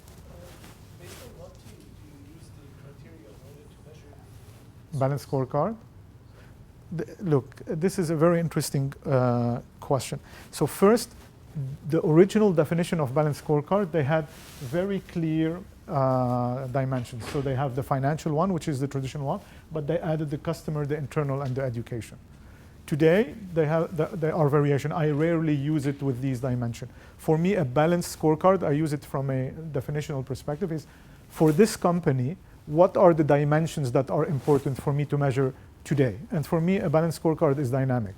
What I'm measuring today doesn't mean are the things that I will measure in 2 years. I measure them to improve. Once I improve, khalas, I don't need them, I focus on something else. So for example, if I say education is important because I'm not investing enough in L&D in my company, and the goal is to force my company to realize that education is important, I start measuring them. But once I have set up a department, it's running well, I'm getting enough training, I feel that I remove education from the balanced scorecard and I replace it with something else. Now, how do you define the KPIs? For each one of them, you need to identify, and this is another challenge in the region, we have a tendency to just go and populate it with tons of KPIs. You shouldn't. There might be 10 KPIs that are great for each dimension, but you should select 2 or 3 that are the most important and focus on those. Once you move them to the targets that you want, because for each KPI, you know, you have a target you want to achieve. If not, you're red, yellow, or green. You're familiar with this concept? No? Okay. Are you familiar with KPIs? Key performance indicators. Okay. So then let's stop. KPIs are key performance indicators, are basically parameters that you think are reflective of your performance on any dimension. If I take, for example, customer service in a hospital, waiting time in the emergency room is a KPI. And for each KPI, you need to have a target. For me to be good at this KPI, waiting time in emergency room, the target should be not more than 2 hours. And I should measure that. Every time somebody comes to the emergency room, I should take the time they come in and the time they have been seen by a doctor. And the average should be below 2 hours. And the way we function with KPIs, you set 3 levels for a KPI. A green level, which means the target you want to achieve. And if we say the KPI is waiting time at the emergency room, we say the target here is 2 hours. A yellow one would be something not ideal but acceptable. We'll say 4 hours. And a red one will be maybe 8 hours. Red means disastrous. I'm about to kill people. Once you've defined this KPI, you start measuring it. You start collecting the waiting time in the emergency room. And on a weekly, on a monthly, each KPI has a frequency. You give the result. We're green, we're yellow, we're red. If you're red, it means as a management team, you need to intervene. There is a problem in this. You need to go and take over the emergency room. If you're the head of a hospital and your WTER is red, you need to go sit down with your head of the ER and have a serious chat on even start deploying resources, because you're going to start killing people. Okay? If you're yellow, you need to keep a watch and improve it. And if it's green, you're doing okay. And if you believe that you're green for a long time because you have the right system, you have the right culture, then I don't need to continue measure this. On my balance scorecard, I bring it down, I bring something up. For example, infections in the operating room becomes more important for me. So this is the whole logic of the balance scorecard. For each dimension, you identify a few KPIs, and my recommendation, don't go more than 3 or 4 per dimension. Because the more KPIs you have, the less you're able to do anything about it. And think about rotation of KPIs. Once you've been green for a year or 2, khalas, remove it. It means you have the right system, you have the right capabilities for it. Oh, if you want, yes, but sometimes, it depends, but you're right. In some cases, let's say in quality levels, you should continue improving and changing the target, definitely. And this could be applied in all the dimensions? All of them. So finance, it's pretty standard. Here you will talk about revenues, you will talk about accounts payable. These are pretty standards. And you rarely change them because this way. But in education, it's something like % of staff trained in the last 6 months, % of staff trained on this topic. So these are become your KPI. Internal, depending on what you're trying to achieve internally. % of students without iPhones in the class. So this is the balance scorecard. It's a great reporting tool. So as a CEO or as a manager, instead of getting tons of reports, you can get one screenshot. And what is beautiful, you have software with for balance scorecard, when you can click on a KPI and it drills down. It shows you the details below it. So for example, if one of, and this is typical in a hospital, one of the indicators is average length of stay. How many days on average does a patient stay? So as a CEO, I'll see the average length of stay for the whole hospital. But if I click on it, it will show me surgical versus medicine. If I click on surgical, it shows me per specialty. If I click on neurosurgery, it shows me per doctor. I know the patients of this doctor versus this doctor. So I can drill down and I can pinpoint the number. So if it's red, it doesn't mean that the whole hospital is red. It could be a doctor that is red. So by clicking, I can drill down till I find the root cause. So it becomes very powerful. Somebody mentioned blue ocean strategy. Are you familiar with it? Yeah, it's about maximizing stakeholders' value while minimizing the cost and finding a market of which like competitors cannot reach. It's very similar to Porter. The logic here is that everybody competes in existing marketplace. The goal is to find yourself a niche where there is no one. So it's a rebranding of Porter, in my opinion. Again, there is no framework, there is no way of getting there. So, okay, give me any industry. Which industry would you be interested in? Anything. Healthcare. No, but it's boring. Everything healthcare. Let's try something else. Phones? Okay. So if we say I am Apple and I am Samsung, we're competing in the same market. Now I need to go to a blue ocean. Okay. How do I find a blue ocean? Is it a geographical market that nobody has entered? Fair, everybody knows that. I don't need a new framework to do that. If it's not geographical, fair, but then it's an innovation. So how can I find a new market that, so for example, the reverse is true. Anybody remembers Kodak? Yes. Wow, okay. Kodak used to be the dominant camera manufacturer and films in the world. It was one of the largest US companies. It's gone because you don't need a camera anymore. You have a phone. But I am sure whoever planted the first camera and the phone didn't think about becoming a camera maker. And nobody's selling these because they're replacing Kodak. But this is what happened. You killed a whole industry. And it wasn't pre-planned. So it's a good idea. Don't go compete where everybody's competing. But I cannot tell you how you do it. I frankly don't know. It's part of innovation. But innovation, you have 3 types of innovation. You can innovate in products or services. so come up with something new. You can innovate in processes. So I still do the same product, but I do it better, faster, cheaper. No, I'm not talking about this one. When you create a new product or when you innovate in a product, you can reach a blue ocean. True, but then it's innovation. Why do I need something called blue ocean? It's product innovation. So when it's blue ocean, we're technically talking about an existing thing that you manipulate in order to reach a new market. It's about pursuing markets that are not tapped by your competition and making your competition completely irrelevant. It's a pretty big feat to achieve. Can you give us an example other than product? Well, for me, something that would be here is Uber. Uber tapped into a market where nobody's competing because they're not competing with taxis. They're not competing with Allo Taxi, or they don't have their cars. They don't care about their cars. But what they're doing is providing you with a service to order sorry, let me step back. What Uber is doing is matching you with somebody who has a car. That's what Uber is doing. Also like Airbnb. Or Airbnb, is the same thing. So you can pretend, not pretend, I can assert that they've created a blue ocean market from out of nowhere, and they made their competition irrelevant. But I think when Kalanakis came up with Uber, it was not because he was pursuing a blue ocean strategy. He was stuck in Paris. He couldn't find a taxi, and he wanted a solution to go back home. So it comes out. So he came up with this application.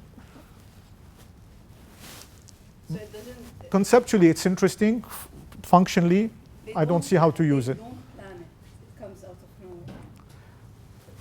Hey, sometimes. I would love to hear a story of a company that said, I'm going to make my competition irrelevant by doing this. I'm not familiar with one.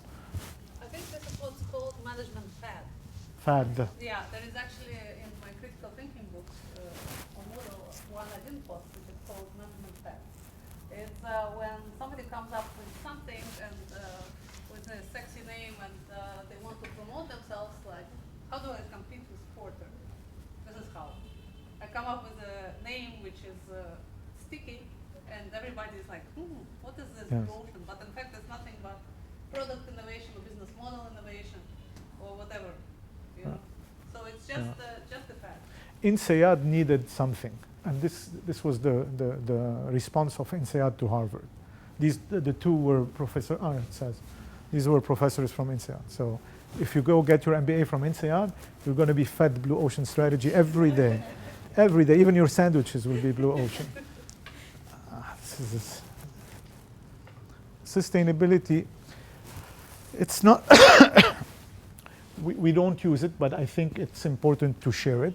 I don't know how many of you are sensitive to the environment and where this planet is going, but with all what the economy and the growth is happening and with the business drive, we're overusing the planet.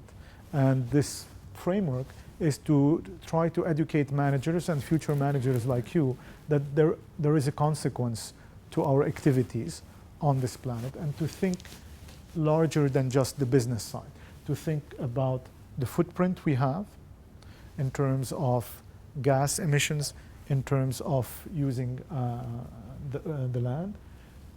Second, to think about all the population that is left in poverty because of this growth that is happening, the waste that is produced, and the lack of connectivity. Somebody was telling me a story about 3 generations, about the grandfather and his grandson. And it was an interesting thing about the basic human building blocks of family interactions are being dissolved by the internet. And the big question will be in the next 10 to 15 years, what kind of society are we building with that? Yes, it's faster. Yes, it's more convenient. Yes, it's cooler. We have access to information. But the fabric of our societies are being dissolved, and nobody's conscious about that. And this framework is just to bring it back and ask us to think about it. We, at BCG, we use it more internally than externally, at least here in the region. Globally, we have some clients that are very interested in this, especially the pharmaceutical industry.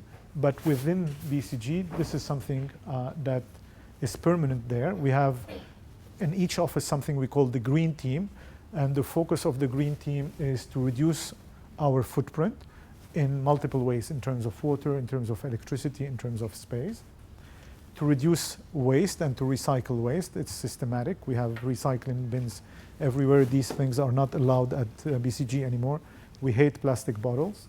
And we have something called the social impact, which I lead in the Middle East, which is to give back to people that are unprivileged. And we're doing today a project for the Syrian refugees in Jordan and Lebanon with the World Food Program.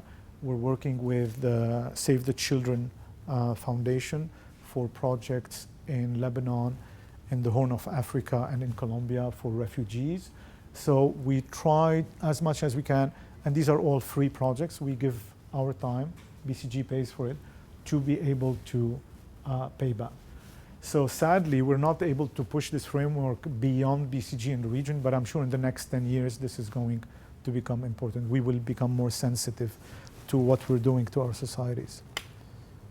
Lean is very similar to the re-engineering that we discussed, and very similar to Six Sigma. Toyota came up with this idea, and the goal is to always look at what you're doing and try to minimize what you're doing. Any activity, any product, any component that you can do without, you just remove it systematically. We're done. We still have 8 minutes. Any questions, any clarification regarding frameworks or anything else, please? What about your strategy as a strategy? I hate this book. Yeah, this is something we've produced recently. We have a couple of partners that are super interesting at BCG. They are always in the thinking mode rather than in the delivery mode. And they come up with these interesting books. So what this book, the underlying assumption of this book is that the environment is becoming more dynamic. And it's about thinking in terms of complexity rather in terms of linearity. I don't know if you had the time to read the book or to look at the framework. The framework is interesting because it takes you away from the linearity that we typically think about and forces you to think outside. I haven't used it, and we've translated this book in Arabic. We've distributed it to clients for free here in the region. We didn't get any response. People are not interested in that. We're very traditional here in the region. But if you're interested in complexity theory, chaos theory, complex adaptive systems, this book is built around these theories. It's a very interesting one. By the way, Danny just accepted the job with BCG. So.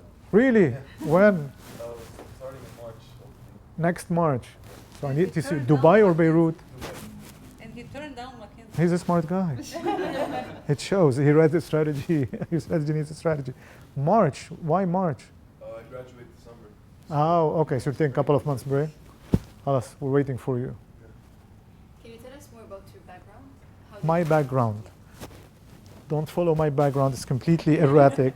I don't know how I got here. My background is I started my bachelor in applied mathematics and computer science. And while I was at school in the early 90s, somebody reached out to me from Agriculture Canada. They wanted some help with building a program that distributes grants for agriculture. So I opened the company just to be able to deliver this project because they couldn't work with me as an individual. And this is how I started as an entrepreneur while I was at school. So I spent the next degrees while working. So and then I did a master's in finance and treasury, another one in healthcare, and then I did at the Faculté de Médecine a master's in healthcare management and did a PhD. It's a common PhD across the 4 universities in Montreal with Henry Mintzberg in strategy and innovation. But all this time, before the PhD, sorry, I was building my company. And then in 1999, with the internet becoming more exciting, I left everything and drove to San Francisco. Worked with a boutique consulting company for a year, then left them and started my own technology startup for a couple of years, crashed it, went to do my PhD in innovation, strategy and innovation, and then Booz and Company called me and convinced me to come back to the region. I had promised myself never to set foot back in the region, but they told me only for 6 months, and it's been 10 years that I'm in the region. I left Booz 4 years ago to join BCG, and this is, I never planned to be here, and I have no idea where I will be, but I'm enjoying it.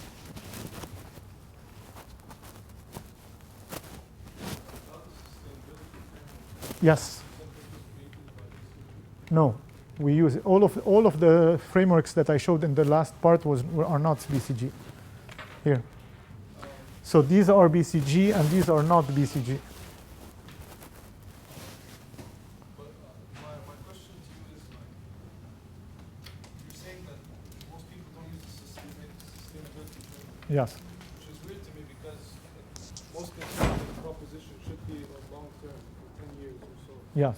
And just as time goes on, everything's going to get more expensive with prices as far as the distribution. And so it's just weird that it's not incorporated that much sustainability. Yeah, okay. No, what I meant here is environmental sustainability, not sustainability per se. So whenever we help a client develop a strategy, we hope that it is sustainable as in the long term. But this is more about sustainability from a planet Earth perspective, respecting the planet, the environment, the population. So it's beyond business. It's what you can call here is being ethical in business, not only financially driven. For the moment, most of our clients, if not all of them, are financially driven. And it's normal. The shareholders are demanding returns, the market push for this. And what we haven't been able to do as, I would say, maybe human species, is to go beyond the financials. If you're familiar with Bhutan, are you familiar with the country called Bhutan? So instead of measuring the GDP, tell us about it. I don't know much of it, because apparently to them, happiness is more important than the growth. And so what they do is every year, I think, they release their national happiness Index. Yes. So that's the most important one. Exactly. So Bhutan has decided to stop playing the game and refuse to publish GDP measures, which is financials, and they release happiness measure to say, is our people happy or not? Are our people happy or not? And what makes people happy? So we're not as ambitious as Bhutan, but we really like to educate and sensitize our clients, but more importantly us, BCGers, about the importance of people that are invisible.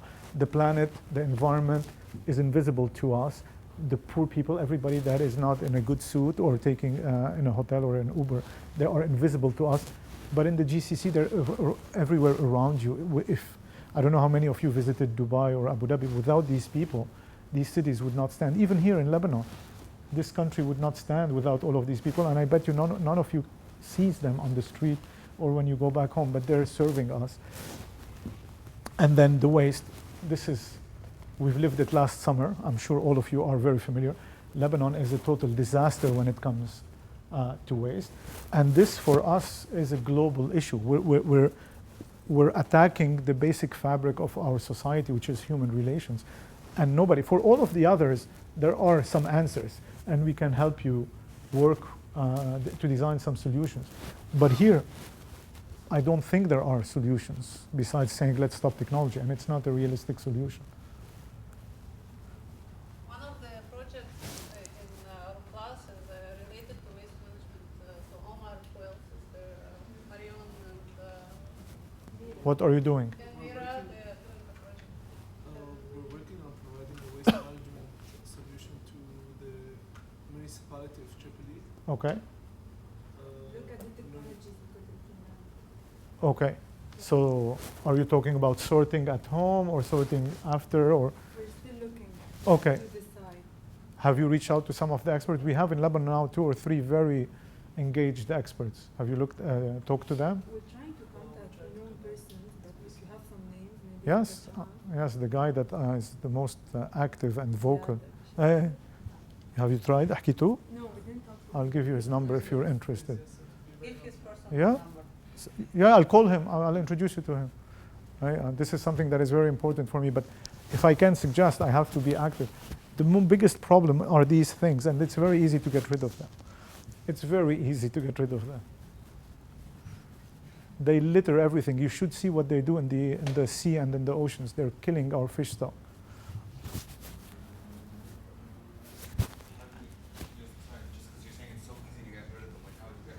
So in BC, in our offices, so no more, you cannot find bottles.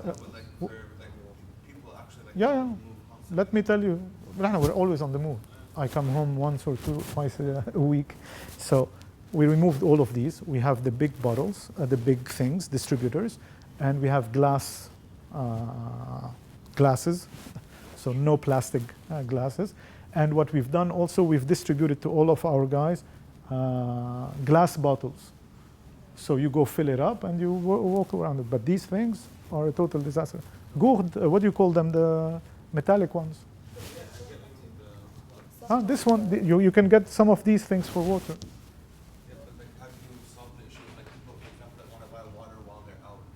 ما هو يحط if you this لا, I'm not going to eliminate it globally, but at least within the campus you can. If you have these 18 liters bottles that you go and refill. Yeah, but you have to go, like, for example, to like small retail markets as well and have them sort of offer. On campus. Yeah, but not just on campus. I'm saying, like, for example, on the Corniche. Let's start somewhere and then on the Corniche maybe we can come up with a business model where we can make money selling water. Put a big tank on your back.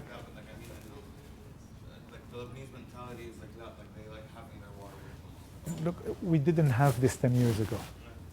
So the mentality, these are, when you're doing a case study interview with us, don't come up with these arguments. You're gonna fail your case. So these, ما في شيء اسمه mentality. We evolved. 10 years ago ما كان في هاي، ما كان في تليفون، وما كان في Uber. It doesn't work. When do you think companies started thinking about sustainability and the future? Like at which point in the historical timeline they started thinking more about? Wow, it's a good question. Look, frankly, what I am conscious about is the big disaster of the Exxon Valdez in '89. That was a major environmental disaster. And for me, that was the opening. This is something that opened my eyes. Some people younger than me talk about Al Gore's movie in the 2000. What was it called? Something Truth, an Inconvenient Truth. I don't know how to answer this question, but I can tell you, for me, it was the Exxon Valdez. It was shocking to see these birds drowning in oil, these whales drowning in oil. For me, it was shocking. Yes?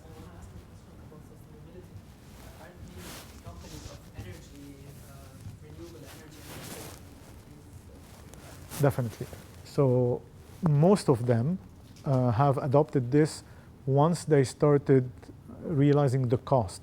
So they have to pay what we call carbon permits.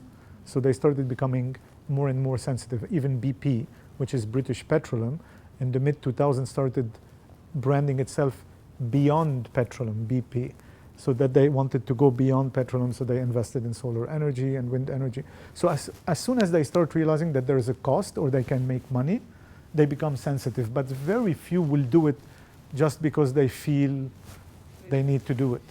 It's a business at the end of the day, and you need to have. So if there are some governments around the globe that are courageous enough to make companies pay for their full impact on the environment, then you will see everybody adopting this.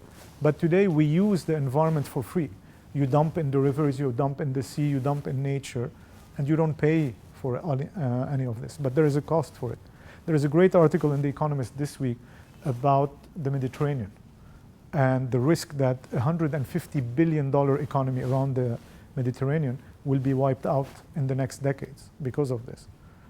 And this is how you can get these businesses to realize And for example, on the Mediterranean, it might be the tourism industry that will become more active to protect itself.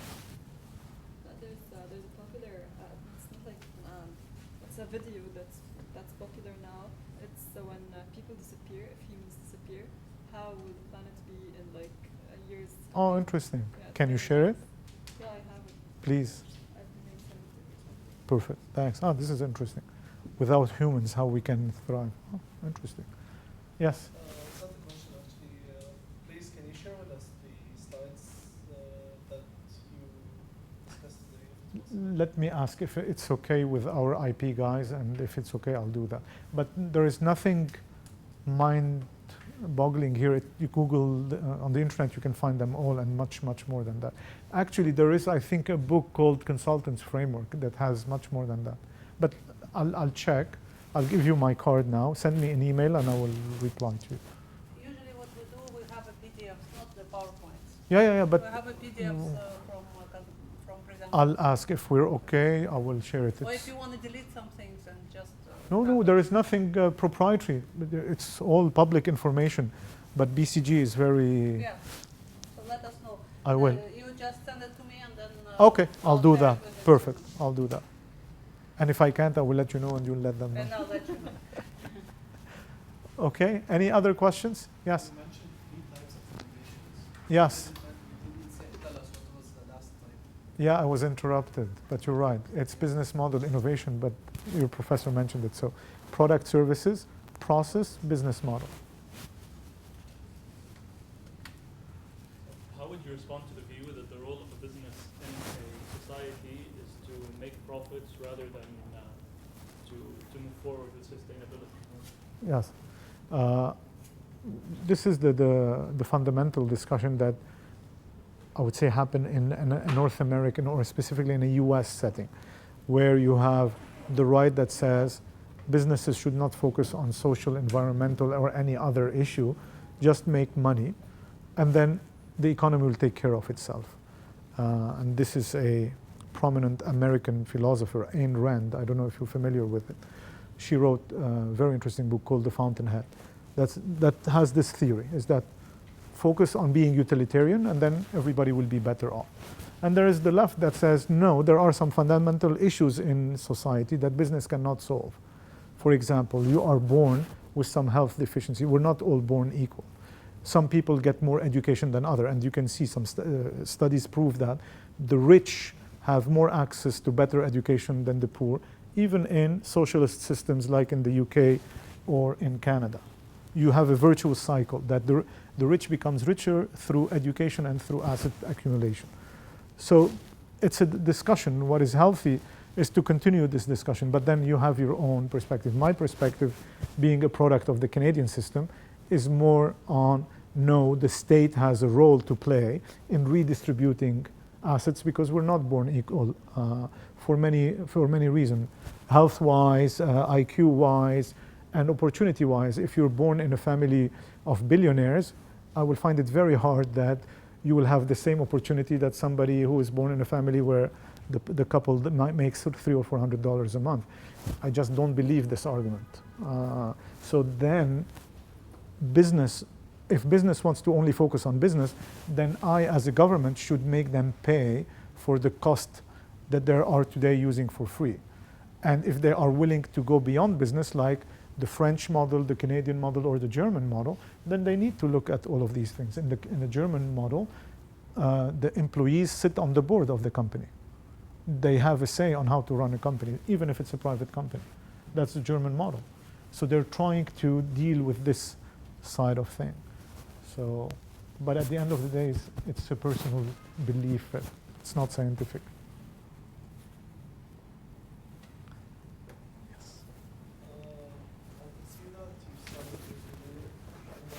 Yes. Actually, I'm planning on applying to grad school in this area. Would you advise me to start my career in Montreal or Canada? Not Canada, Montreal. Montreal, in my opinion, I've visited a lot of places. If you're a student, you want to have a great education and have fun, it's the best city on the planet. It's the best city. You have some best researchers in terms of multiple fields: engineering, medicine, management. You have, I don't know how familiar you guys are with Henry Mintzberg. Henry Mintzberg is there, and it's amazing. You read about these people, you think they are gods, and then you get there and you become their student, and you become part of their think tank, and it's so easy. So it's a life-transforming experience. I would strongly encourage you to be there. And living the Canadian model is an interesting educational process. It's very different from the US, although if you look at it superficially, it's exactly the same. Architecturally, the businesses, you can be in a Canadian city, you will never know that you're not in an American city. It's only when you interact with people that you start realizing the difference between Canada and the US. There was a joke in the US, how do you recognize a Canadian in New York on an ATM? It's the only guy that says thank you to the robber that is stealing his money. So definitely I'll encourage you. Montreal is special. All right. Thank you very much. Thank you. And if you have personal questions, I think. Yeah, please, I can stay here, no problem.